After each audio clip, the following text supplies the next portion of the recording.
কেউ থাকার পরেও নিঃসঙ্গতা মেনে নেওয়া যায় না। নিজেকে একা লাগার অনুভূতিটা ভয়ানক কষ্টের। এই কষ্টটা চোখে দেখা যায় না, কিন্তু বুকের ভেতরটা পুড়ে ছাই করে দেয়। চারপাশে মানুষে ভরা পৃথিবীতেও মনে হয় আমি একা। কারো সাথে মনের কথা বলার নেই, কারো কাছে নিজের ক্লান্তি ভাঙচুরগুলো খুলে বলার নেই।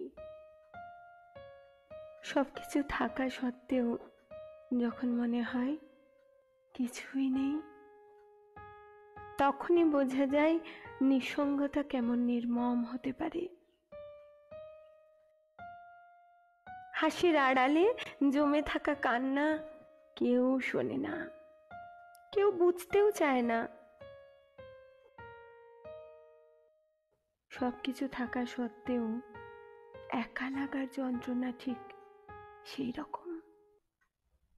যেমন ভরা নদীতে জলের অভাব, হাসির আড়ালে জমে থাকা কষ্টগুলো কেউ দেখে না, কেউ বুঝতেও চায় না। অথচ ভিতরে ভিতরে মানুষটা প্রতিদিন একটু একটু করে ভেঙে যায়, নিঃশেষ হয়ে যায়।